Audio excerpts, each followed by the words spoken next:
بسم اللہ الرحمن الرحیم۔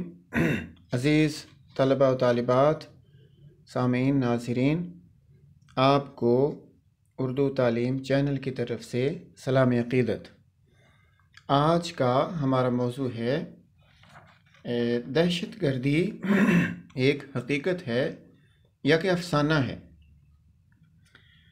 سب سے پہلا سوال تو یہ ہے کہ دہشت گردی اصل میں کیا ہے؟ دہشت گردی کی تعریف بیان کرنا کہ جس میں اس کے تمام تر پہلو سمٹ آئیں، یہ ممکن نہیں۔ ایک وسیع مفہوم میں ہم دہشت گردی کو شہریوں کے خلاف طاقت کے ایک ایسے استعمال یا استعمال کی دھمکی کے طور پر سمجھ سکتے ہیں جو سیاسی اور معاشرتی تبدیلی لانے کی غرض سے عام شہریوں کے خلاف کیا جائے۔ اس طرح ایک طرف اگر ہم دہشت گردی کو ایک سیاسی عمل اور خلاف عقل کام، خصوصاً خودکش حملے سمجھ سکتے ہیں، تو دوسری جانب ہم دہشت گردی کو بطور خاص اس سے نمودار ہونے والے اثرات یعنی خوف، ابتری اور ذہنی انتشار کے حوالے سے بھی دیکھ سکتے ہیں۔ دستاویزات کے مطابق دہشت گردی یا دہشت گرد کا لفظ پہلی مرتبہ اس عہد دہشت کے لیے استعمال کیا گیا تھا جسے فرانسیسی حکومت نے برپا کیا تھا۔ یہ ہے مارچ 1793 سے جولائی 1794 تک۔ حکومت مخالف سرگرمیوں کے اظہار کے لیے دہشت گرد کا لفظ 1866 میں آئرلینڈ اور 1883 میں روس کے حوالے سے تحریری شکل میں سامنے آیا۔ 11 ستمبر 2001 کے واقعات کے بعد دہشت گردی میں شدت آ گئی اور ہماری دنیا اس واقعے کے بعد ایک نئے عہد میں داخل ہو گئی۔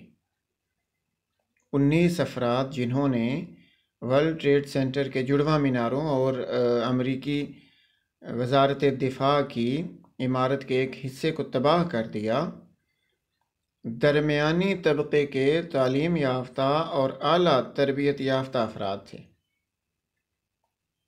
انہوں نے یہ حملہ اس قدر رازداری کے ساتھ اور غیر معمولی ہتھیاروں کے ساتھ کیا کہ سپر پاور امریکہ کی ساری خفیہ ایجنسیاں بھی اس سانحے کو نہ روک سکیں۔ اسی کارروائی کے رد عمل میں امریکہ نے افغانستان پر حملہ کیا اور پھر پاکستان کے طول و عرض میں دہشت گردی کی کارروائیاں شروع ہو گئیں۔ ضیاء اللہ قریشی جو جدید غزل گو ہیں، انہوں نے 2 شعروں میں اس صورتحال کو نہایت عمدگی سے بیان کر دیا ہے۔ وہ کہتے ہیں، تکبر میں تباہی کا سدا امکان ہوتا ہے، گرے اونچی عمارت تو بڑا نقصان ہوتا ہے، ہزاروں لوگ بے گھر ہو گئے ہیں چند لمحوں میں، ہوا میں گھر بنانے کا یہی تاوان ہوتا ہے۔ اب اگر ہم رسالہ 2013 کا دیکھیں، موجودہ عالمی حالات کے تناظر میں اسلام اور پاکستان کا مستقبل کے عنوان سے ڈاکٹر اسرار احمد مرحوم نے 9/11 کا واقعہ بیان کیا ہے۔ لکھتے ہیں، امریکہ میں 11 ستمبر کا واقعہ اسرائیل کی موساد نے ہی امریکہ میں بہت اعلیٰ مناصب پر فائز یہودیوں کے تعاون سے کرایا جو وہاں کی انتظامیہ کے اندر گھسے ہوئے ہیں، ورنہ یہ ناممکن تھا۔ اب ہم دیکھتے ہیں 9/11 کے واقعے کے محرکات کیا ہیں۔ تو 9/11 کے واقعے کے 2 بڑے محرکات ہیں، انتقام اور بدلے کی سیاست۔ شدت پسندانہ مذہبی عقائد کے حامل نوجوان جنہیں حیات بعد موت پر ایمان ہے، بلکہ یہ یقین بھی ہے کہ اپنے دشمنوں کو موت کے گھاٹ اتار کر اور انہیں تباہی سے دوچار کر کے وہ سیدھے جنت میں جائیں گے، کیونکہ انہوں نے اپنے خیال میں خدا کے دشمنوں کا صفایا کیا ہے۔ اکثر اوقات مذہبی طور پر جذباتی نوجوان اپنی دانست میں اس مقدس جنگ کے لیے اپنی خدمات رضاکارانہ طور پر پیش کر دیتے ہیں، اور بعض اوقات مذہبی انتہا پسندوں کے حلقہ اثر میں آ جاتے ہیں، جو ان کی ایسی برین واشنگ کرتے ہیں کہ وہ موت کو محبوب سمجھتے ہیں اور فوری طور پر اسے گلے لگانے کے لیے بے تاب ہو جاتے ہیں۔ اب اگلی بات کی طرف آئیے۔ سوال ہے کہ نوجوان ہی دہشت گردی کی کارروائیوں پر کیوں اتر آتے ہیں؟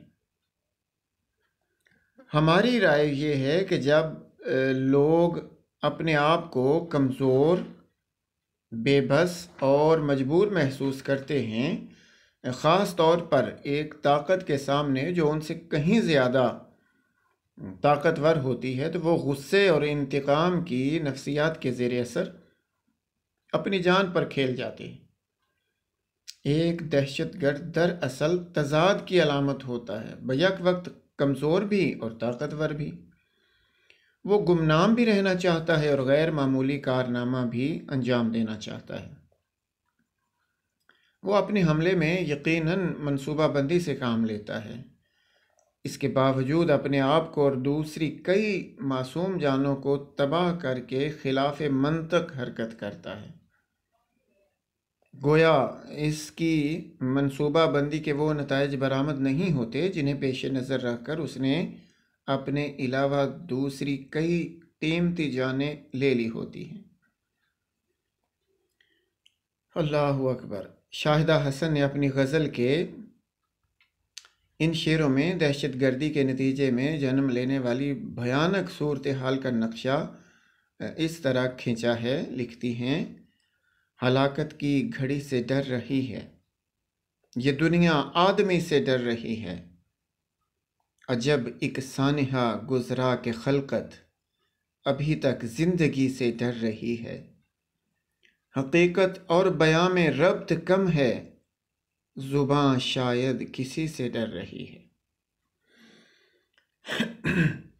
اب دہشت گردی اور مذہبی انتہا پسندی کے نتیجے میں پاکستان کے بڑے بڑے شہروں میں خودکش دھماکے ہماری حکومت کے لیے بھی ایک بڑا چیلنج بن چکے۔ کبھی تو دہشت گردوں سے ریاستی قوت کے ذریعے نمٹنے کا فیصلہ کیا جاتا ہے اور کبھی پرامن مذاکرات کا عندیہ دے دیا جاتا ہے۔ اس ضمن میں تمام سیاسی جماعتوں کے سربراہوں کی وہ جو ACP آل پارٹیز کانفرنس وہ بھی منعقد ہوئی، جس میں یہ فیصلہ بھی کیا گیا تھا کہ پہلی ترجیح تحریک طالبان سے مذاکرات ہے، دوسری صورت میں ریاستی قوت کا استعمال۔ لیکن اسی دوران میں یہ کوئی 2013-14 کی بات ہے کہ اپر دیر میں بارودی سرنگ کے پھٹنے سے پاک فوج کے میجر جنرل اور ایک کرنل شہید ہو گئے۔ یہ چیز ان مذاکرات کی کاوشوں پہ ایک بڑا سوالیہ نشان ہے۔ کراچی، پشاور، سوات، اسلام آباد، لاہور، کوئٹہ، یہ گزشتہ ان کو شہروں کو کئی برسوں میں بارہا دہشت گردی کی کارروائیوں کا سامنا کرنا پڑا ہے۔ دہشت گردی کے یہ واقعات بھی 9/11 کے واقعے کا بھیانک نتیجہ ہے، جس کا الزام یہ اسامہ بن لادن پر عائد کیا گیا تھا۔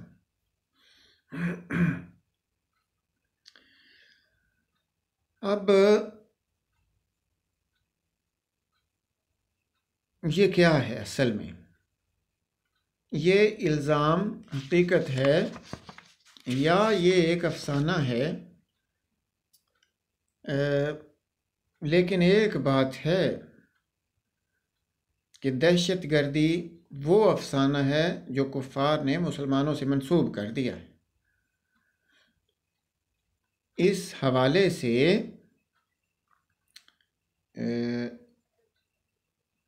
یہ ایک کتاب ہے پنجاب یونیورسٹی کے سابقہ وائس چانسلر، ماہر طبیات، بڑے مشہور معروف ماہر طبیات ہیں، ڈاکٹر مجاہد کامران۔ یہ ان کی کتاب کا آپ سرورق دیکھ سکتے ہیں، آپ کے سامنے اسکرین پہ موجود ہے۔ 9/11 and the new world order. انہوں نے ناقابل تردید سائنسی حقائق سے یہ بات ثابت کی ہے کہ 2 طیاروں کے ٹکرانے سے اتنی بڑی تباہی کا کوئی امکان نہیں۔ یہ امریکہ کی اپنی سازش ہے تاکہ مسلمان ممالک کو اس واقعے کی آڑ میں بدنام کیا جائے اور انہیں تباہ و برباد کر دیا جائے۔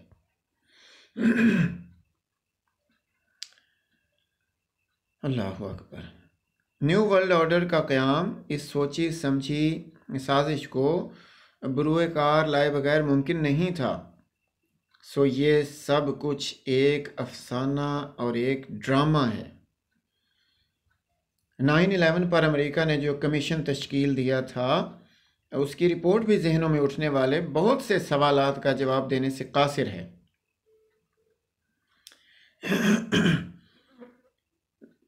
ویسے تو یہ مسئلہ اقوام متحدہ کی سیکیورٹی کونسل میں اٹھایا جانا چاہیے تھا، لیکن ترقی یافتہ ریاستی دہشت گردی کے ذریعے ایک پسماندہ ملک کو تاراج کر دیا گیا۔